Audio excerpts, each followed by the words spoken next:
What up, coaches? Amanda Ruler here. I am excited to give you guys my presentation. I wanted to record me talking through it really quick so you guys had more of an idea where I was coming from each slide. So let's get into it. This will be really quick. So just my goal for the presentation is just to give you an overview of the football athletes that you're training and how to get them faster and more explosive for their position specifically. And these drills that I'm going to show you address the issues a lot of these football athletes have specifically and how we can correct that and help them going forward. So determinants of speed is our running velocity, right? When we're upright, running with the ball, once you receive the ball, you are running back, right? Once you receive that ball, what do you do with that stride length and frequency that makes you faster than the other person maybe chasing you, or if you're chasing somebody down, what makes you faster? So it's stride length, time, frequency, distance, everything goes into it. Body mass, mobility training, sprint training, nutrition, and plyometrics. So I just wanted to show you all the umbrella that goes into your running velocity. And what I mean for running velocity is how fast you can get up to with that speed. So ideal skill development approach for a sprinter or your football athlete is we're going to have three things in place, right? So we're going to have proper posture and position. We're going to have proper mechanics and then rhythm with our arms and stride length going forward. So with that posture, it's just a platform to be able to apply that force. The mechanics properly apply force to be faster, and rhythm correctly applying that force to the ground. It's just physics. It's honestly just physics over time, right? So the more force we apply to the ground, the faster we will go. So speed training and tempo sessions. I'm going to show you a specific football player's warm-up that I go through with my athletes every single day. So this is for the athletes that you are training, and when you guys get into the speed training, I highly suggest doing this for a warm-up. So first thing that we do is we go top to tail, is we do arm swings. So that's opening up our back, opening up our chest, which controls actually our hips and everything downwards through our legs, and it's starting to open up our feet. And I'm showing you different types of arm swing movements here. I like to do it over 10 yards. You can be done over 15 yards as well. I like to go 2 times each one.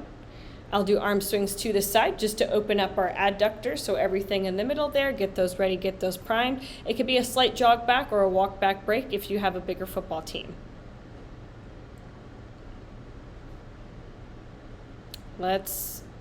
All right, so the next thing we do is just an easy acceleration. So I always tell the athletes, all right, we're still doing warm-up, so give me 80%. We're gonna do butt kickers there, so it's just getting that heel to your butt, and that's what I tell them to do. I actually do butt kickers backwards then because it's more hamstring dominant. So I say butt kickers backwards. Okay, I'll do my crossover, keeping those thumbs down in that prone position, okay? So we're just gonna put the arm movement into it, gonna get a little bit of a jog back. And same thing to the other side. I'm making sure I'm keeping that line of contact through the middle. I don't wanna be switching those hips every other way. Now I'm gonna get back into my easy accelerations. This one's times 90%. So I'm gonna do my leg swings to the side. And with this, I'm actually opening up my adductors, bringing them across. So I'm going side to side, and see how I'm not opening the body? I am actually sticking to a fixed wall. So I'm keeping my body in line, and this is we're working on different planes of motion. You can actually use this on the ground as well and swinging your leg back and forth. I like to use it on the ground for athletes that struggle with this one because they can open up their arms to the side and they can bring their leg just across their body. So now I'm doing one to the side. I make sure I tell them to touch the toe because it forces them to not think about this whole movement because it's so awkward. Once they touch that toe, they're gonna bicep curl that hamstring backwards. So it's very important to bicep curl that hamstring backwards. So I go 1 times 10 each side. Let's fast forward through that. Okay, so easy acceleration, 1 times 95 again. And you guys can go through this a little bit quicker with your athletes. High knees, okay. So high knees for 5 yards, and then we're gonna accelerate out of that, okay? So it's a little bit more of a softer start, and I'll tell you guys why about soft starts in a little bit. So butt kickers for 5 yards and acceleration for 15 yards. I love doing this type of thing because it helps the athletes almost feel like they're having a little bit of fun warming up, and it's going to stimulate everything you need to open up the central nervous system and really, really think about your next move. So build-ups are a sprint, 70, 80 to an 80, 95%. So we're just going to start off. It's almost like a flying start, if you guys have ever done flying starts. So this is a really cool warm-up I love to do with my athletes. Getting ready for those sprint days and to get faster overall. This is very, very specific to their sprinting and speed needs, very specific, and I really highly suggest you do these warm-ups. Okay, speed session drill. So now I go from warm-ups to drills, and it's basically we're just walking through it. So I like to keep things simple all the time, and I preach that all the time. So what we're gonna do is, when we do those high knees, we are going to march them out. So what I like to do is sometimes I even keep just a little stick, or I have my arm just out here. Say just touch my arm, because I don't want the knee higher than my hip, because that way I'm going to turn my pelvis under. So what I want to do is have that knee just as high as my hip. I'm going to keep those arms 90 and 90 for just good posture and position. Okay, so now we get into our skipping. So I'll do 1 times 10 yards, which is the walking, 1 times 10 yards with the skipping, and then I'm gonna do 1 times 10 yards, yes, with the running. Now we can get into the running. So it's all about progression with posture and position with these guys. So I think it's really, really, really important to start out with the simple things. I've been doing track and field for almost 10 years, and I still do these drills every day, even when I played football. And I make the football athletes do this when we do warm-ups. Okay, cool. If you want to advance it even more, you can get a partner just to hold down and give you a little bit of resistance, because that means you need to pop up quicker. It's actually going to stimulate your brain a lot more. You can even use a band. I have a band right here just to show you what a band looks like. Stimulates that CNS even more to get you primed and prepped for the workout ahead. Arm acceleration drills, you can use this, you don't have to. So I just like to do this just for quick reactionary stuff with my athletes. So I'll get my athlete just to stand there, and I'll clap, and I'll just do some reaction drills. So I'll just do 1 times 5 of this just to get the athlete primed and ready, then I'm ready to go. You can even do it where you do an arm separation drill where you're bouncing off the ground, and this counts as a plyometric drill as well.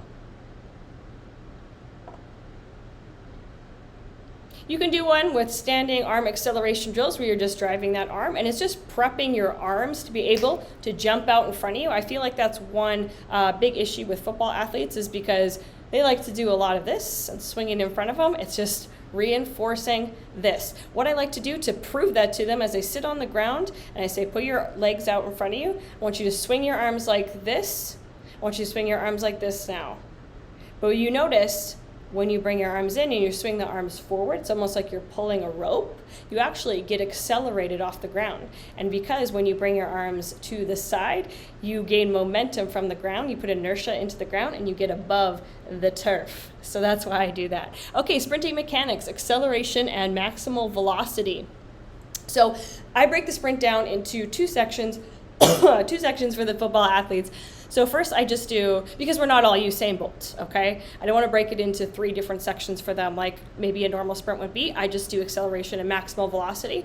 With the acceleration, that's when you see the athlete almost leaning into it. So they got that greater body lean, that longer ground contact time, shorter flight phase, greater knee flexion to stance. You have all the things right there. And then the maximal velocity phase is when you're completely upright, you got that ball and you are sprinting down the field. So we work on both of these profiles, acceleration and maximal velocity. And when I break down the athlete's stride or sprint, when I am training them for combine testing, specifically, we work on these different phases. So let's talk about the 2 different phases. Acceleration is the first 8 to 10 yards because you are a football player. Specifically, if you are Usain Bolt and you're running 100 meter, we're going to be doing around 15 to almost 20 yards max or acceleration to the maximal velocity, okay? So 8 to 10 yards, I even actually put a cone out to 8 to 10, and some athletes that are way too quick, I give them 10, maybe 11, but if they are quite slow, you're going to give them that 8 buffer. So you got that forward posture, and I tell my athletes to be the hashtag. And see how I kind of gave you a hashtag right here with this athlete that I trained. He is a football player. He's actually a receiver. So I want that good acceleration from tip of the toe to the tip of the head. So I want that all in line. I want that thigh height in line with our hip right there, and I want that toe up so it kind of looks like it's dorsiflexion, it's called. So I want everything to look like a hashtag. I want that arm right in front of you,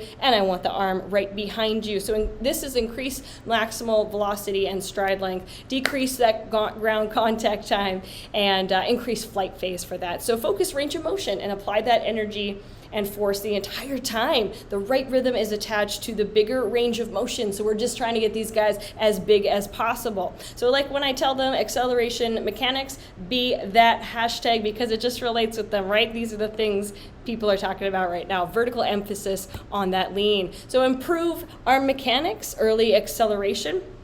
Right? So we're going to drive that arm right in front of us, and it's going to create that nice line all the way through the tip of the foot to the top of the head.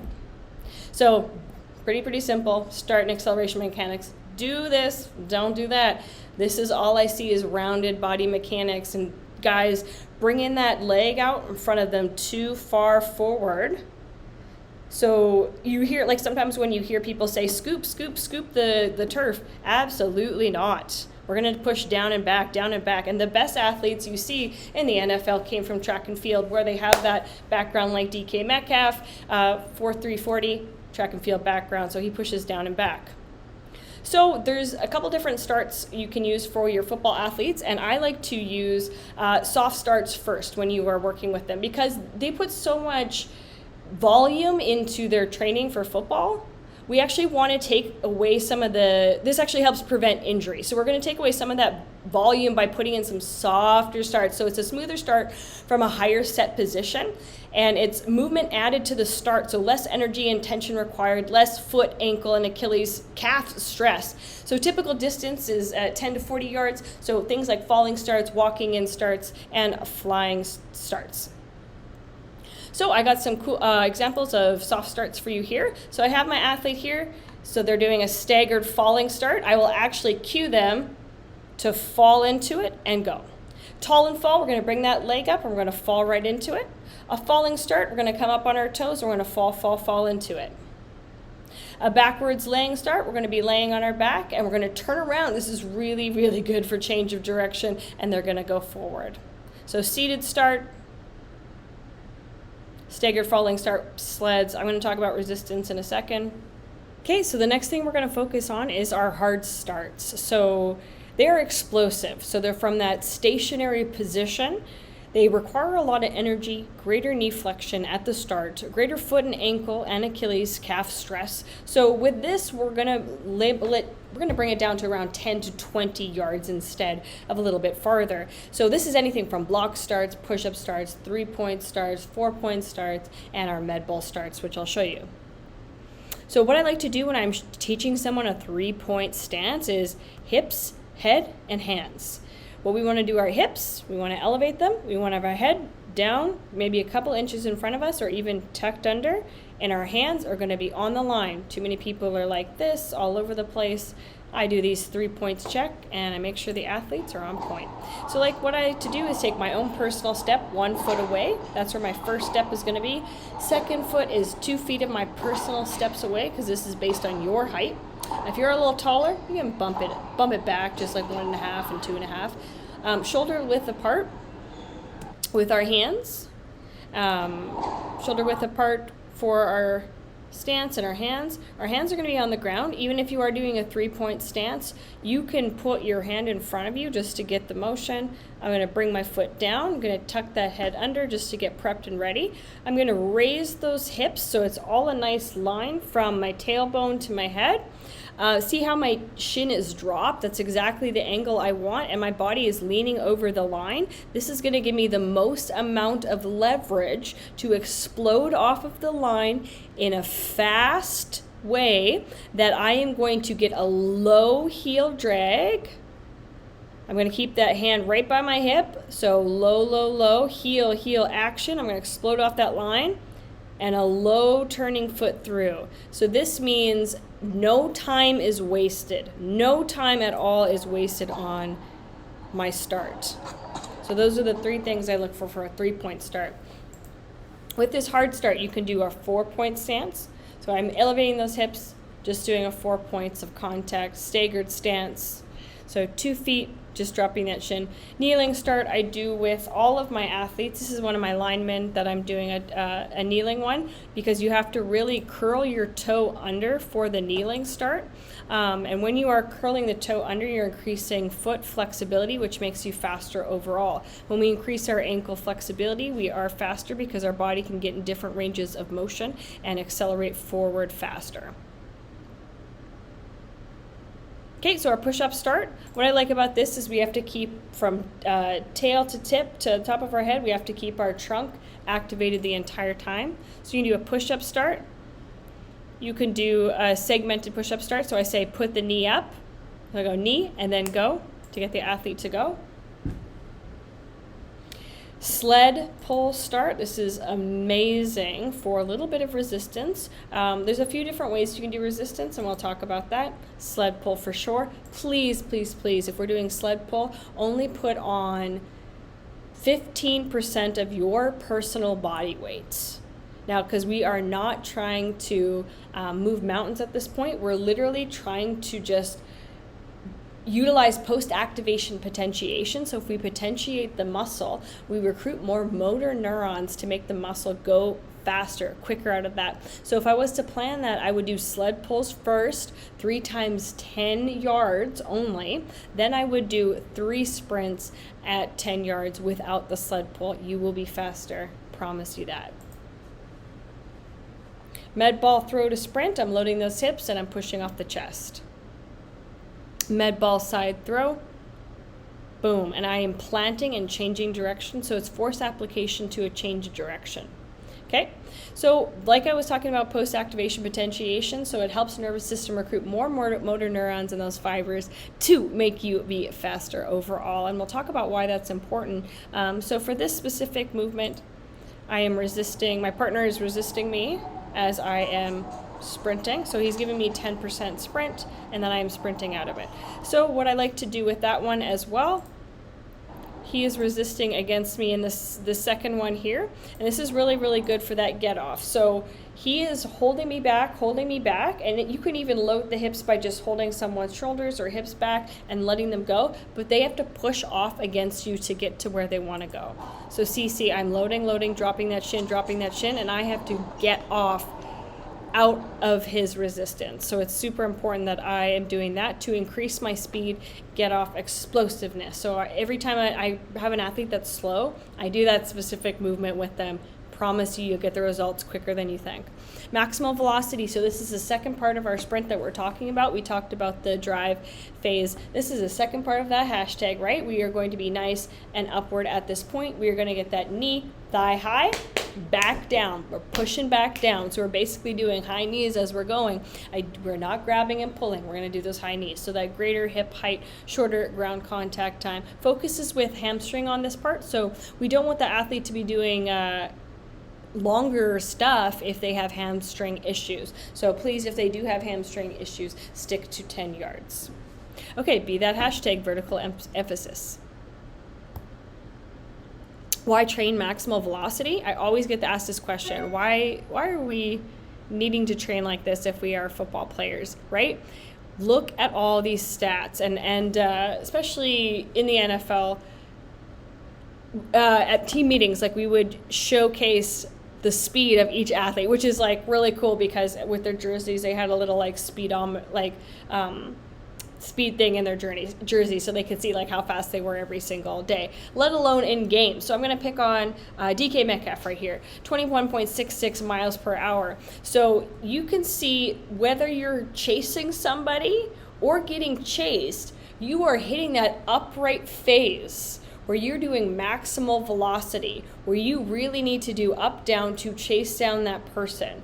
So we need to be working on this maximal velocity because you will utilize it in a game, and it is very evident here. These speeds, these athletes do not get up to these speeds without training for it and not be able to maintain that speed. And if you look at someone like DK Metcalf, he was a track and field athlete. And I can attest when we were training with him in the summertime, it was breaking down his stride length and frequency, and doing his upright maximal velocity is what is a game changer for him and keeps him the best receiver that you will see in the league today, honestly. So that's why we train him. And then if we look at our velocity profiles for these field sports, like football, they went to the NFL Combine and they tested every single position, and they came up with 89 to 96% of these athletes, that's a great margin, hit their maximal velocity, so that upright phase, they will get the fastest, so that just means the fastest they will ever go in 20 meters, or 20 yards, around 20 yards. What does that tell you right there? So this data actually shows us that we do not need to be working out these athletes now over 40 yards. Like, we don't need to be running 40s at all. We don't need to be jogging 100 yards. We need to be actually just, if you want to make them faster overall, we need to cut everything around 20 meters, 25 meters, 30 meters. So let's keep it within that range to get them faster. So if we're doing 5 times 10 that day, take a little 5-minute break, 5 times 10, you have to make sure you're giving them enough time to recover, but we aren't going past that because we just don't even need to. You will be injury free. You will not burn out your athletes. You'll not have central nervous system fatigue. The data is there. So how do we, if we're going to do maximal velocity, how can we do that in like a short amount of distance? So multiple cone drills, and I love this. So multiple cone drills for male athletes, it's 7 feet, like 7 of your little steps apart. Put the cones out there. I give yourself a 10-yard leeway up to it. We are running, this is increasing our stride length. So we're rewriting the brain to make sure that we are increasing our stride length to get faster overall. So I would do like 8 of these cones in a row. So see how upright I am, and it's teaching me to be in that position. Great drill for athletes. Okay, agility training for football. So this is football specific training. So I'm going to be backpedaling to my sprint. This is all the agility you need to do. I have compiled the best agility drills for football athletes specifically. This is going to hit everything you need to, from abductors to glutes to range of motion. Yes, I'm just watching this side shuffle. This is like exactly the things you need to do. So we do not do ladder drills anymore. Please take that out of your Rolodex. This is the fast feet stuff that you need to work on, because once you plant those feet and you stimulate that fascial to run out of there, it's sweet. Okay, this one I love because rounded running, football athletes, you need to incorporate rounded running into your training. Single leg lateral stuff for bilateral deficits. So if there's a deficit on one side, this will mitigate that issue. And see how I'm doing my violent arm drive throughout that. Pushing off. Okay, med ball training for field sports. This one is perfect. So what I'm doing with this one, a rotational med ball toss, and see how I am loading my trunk, which is my core. I am I am taking that energy and I'm transversing it to the other side. That's what I meant to say. I'm exploding with the arms. I'm bringing it right through, boom. Exploding with those hips, right? Because we want to be the most explosive athletes we can be out there. These are the only med ball drills you need to be doing as a football player, right? Because if you're planting as a football player and changing direction, you are applying force one way and changing direction. That is the exact drill you need to do to get better at that. You can even do it kneeling to isolate the core. Another one you can do to isolate the core is the overhead and snap. I promise you, it's better than ab stuff. I never do ab stuff. I always do med ball stuff. Overhead, it's going to be the same as coordination and triple extension. Let's just check my triple extension here. Look at this. Look at this triple extension here. That is the exact same as triple extension through sprinting, cleaning, snatching, everything you need to do to be the most explosive athletes possible. Forward med ball throw, same thing. Staggered med ball chest, exploding from the chest in that staggered position. Seated med ball chest press as well. Okay?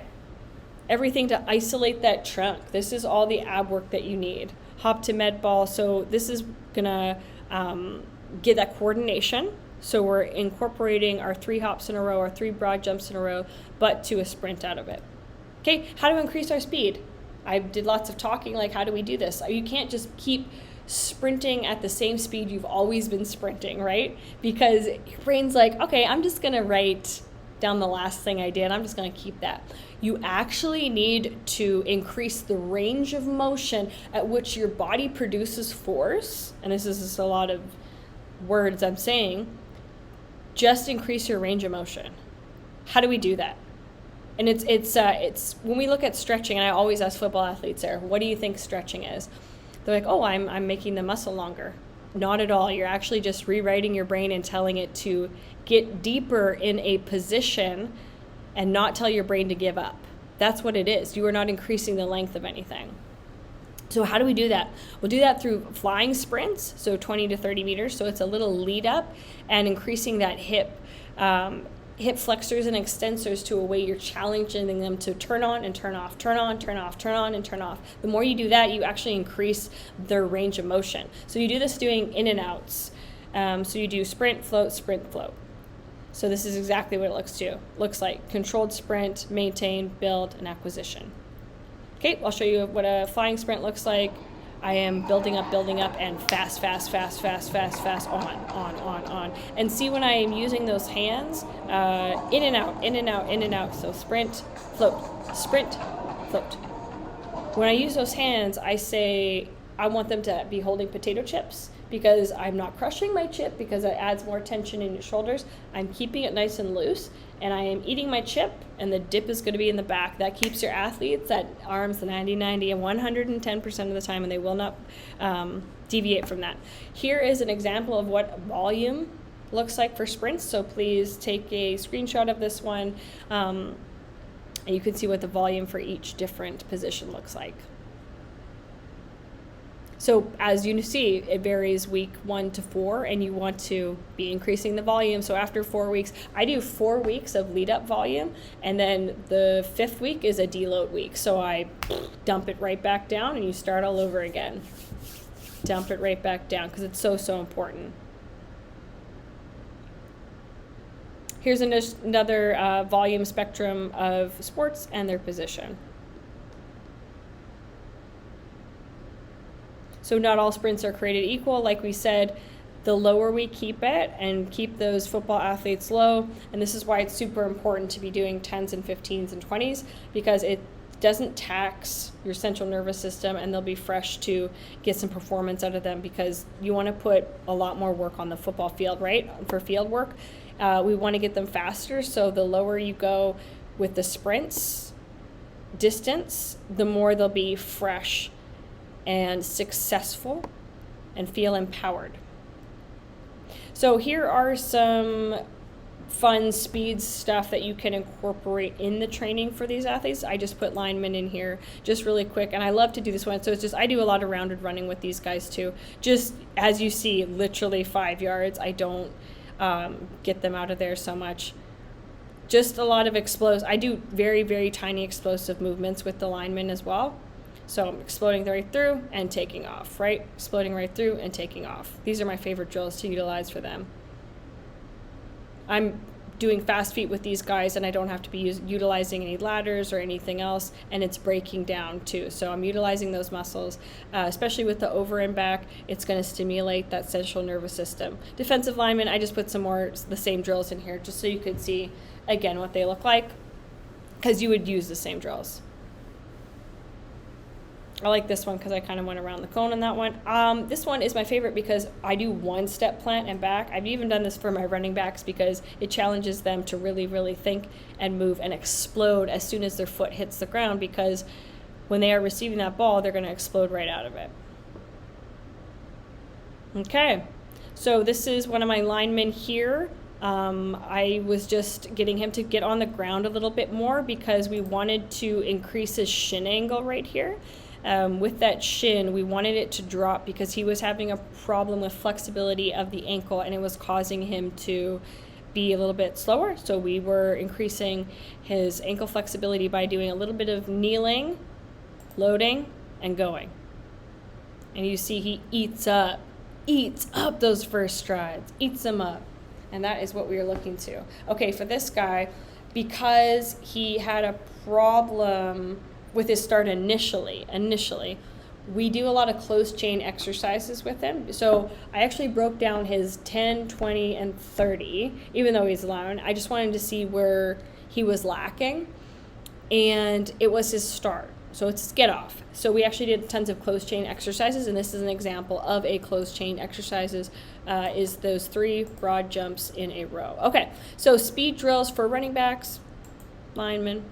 Okay, right? Because we are doing over and back. There's no ladders with me. We do not do ladders. If we do anything like this, this is exactly what we do, and we explode through. So we just open up the fascia on the feet and explode through. This is one of my favorite things I do with these athletes because they are faster athletes, right? And it's just keeping the hips like super low, pad level, all that fun stuff, right? So it's making sure they're ready for practice. So I do open cuts, in cuts, like bigger cuts and smaller cuts, making sure they are ready for anything, inward cuts. And this is just increasing speed, so we don't do this super long. This isn't meant to be an endurance exercise. Doing breakdowns so we can make sure our breakdown muscles are good to go and we're feeling fine there. Crossover, super crossover. I am breaking down as well, crossover breakdown. Okay, reason I like jumping is because as soon as you hit the ground, you need to be taking off with that jump as well. So I love, love, love this one because it works on coordination and hitting that ground contact and limiting ground contact time. And that's what the name of the game is all about, especially with football. For our linebackers drills, we'll just go forward with speed, explosiveness, get a little hamstring love, come back pedal with hamstring love. Every time we back pedal, we stimulate the hamstring. So that's why I love this kind of stuff. So we are working in speed and explosiveness out of the breaks. And that's the reason we need to be doing these drills with these guys. Okay, here's some more for some receivers, DBs. I like to do the backpedaling stuff and just explode through for 10 yards. Again, this is another one I would do with them. So I've repeated it.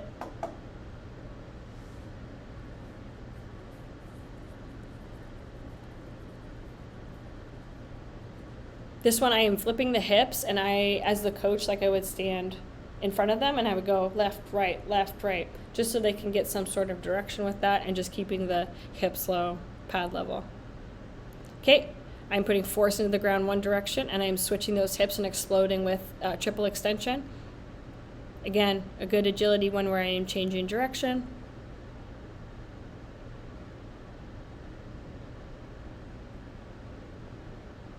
Bounding, I am exploding out of this bounding position and I am exaggerating the pull through with my knee to increase my stride length. Sled drill, speed drills for quarterbacks, I meant to say speed drills. Exploding through again, right? Because I'm doing a couple steps, drop out, and just running through. But I'm running through with force for 10 yards and I'm doing my rounded running again. I'm always keeping it high and tight. So it's just really good stuff you could be doing with a quarterback to make sure they are doing their fast feet stuff and their speed stuff. There's definitely more, but this is just some extra stuff you can do with them for a little bit of speed work. Cool down, super important. So what I like to do is I take the shoes off of the athletes and do a couple of these drills just at the end. I do heel toe just to open up the fascia on the bottom of your feet. If you open up the fascia on the bottom of your feet, it's gonna go up your leg into your knees to open it up and make sure it's flushing out all of the everything you built up throughout practice. It's good for glutes, iliotibial bands, and low back. Low back. So we are on our tippy toes for this one, just side to side. I would do this for like 10 yards. I'm going back. Give yourself some hamstring loves. Love, I always say hammy love.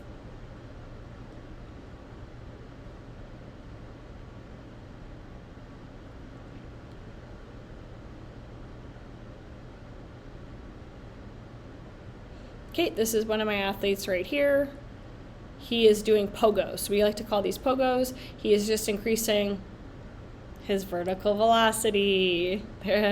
So we are just getting that fascial to open up. Just relax, because we are in our cleats. We are putting a lot of pressure on our feet, so we have to open up our feet at the end. I love doing these, and I swear if you try them, your calves will burn. So please, please, please, please, please, please, please incorporate this in your cool down. Please do a cool down. Side to side, I showed you guys warm up, I showed you guys exercise, and I showed you guys cool down, and that's how it all should be structured, and this is how I structure everything that I do. Okay, he's just going side to side, and then I do it with a single foot. So single foot movement.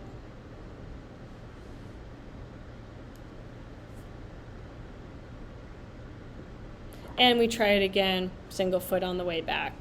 So you can do that. You can do everything forward, backwards, everything you want to do.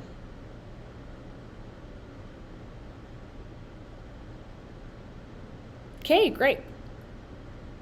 This is an example what a training week would look like. So it puts in words right there. You can read it and write that down. And this is exactly like what your high days would look like and then your low volume days. So please, if you have the capacity to work with these athletes, do a high day and a low day.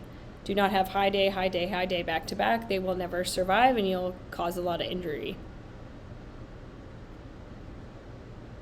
What cues should I use as a coach? Okay. When you are watching them sprinting just to get faster, honestly, say push down and back when accelerating. Explode once your thigh gets to the top. Hit your calf to your hamstring because you are making that nice thigh down with a little Z, so it looks like a Z. Drop your shoulders and relax. Get up when they're doing maximal velocity. These are just some things that you can use because I will tell you, these are things not to say. Do not say stay low. Don't say that. Just say, you know, get that body in line, get a nice little lean, but do not say get low because then the athlete starts to get rounded. It should feel like you're falling. No, it shouldn't feel like you're falling. It should feel like your body's in line and that you are in a power position. Keep arms at 90 degrees the whole time. You don't need to say that. Just say, eat the chip, get the dip. They'll be cool. Cast a foot out and pull the ground. No, don't say that. We're just going to keep our foot down and under us when we're in our top maximal velocity. Sprint on your toes. Never, ever say that. We are never, you could wreck your foot. So we are hitting from our toe all the way to our midfoot is where we are casting. Get high turn over. Don't say that. So this is an example of what a training program looks like. I will actually be sending you this as well. So this is just a sneak peek of what it looks like. Every item on there, you can click on it and you will see a video of what the exercise looks like. So I think that I am done for now, but hopefully I hope that you liked it so much. And if you have extra questions, let me know. Okay, bye for now.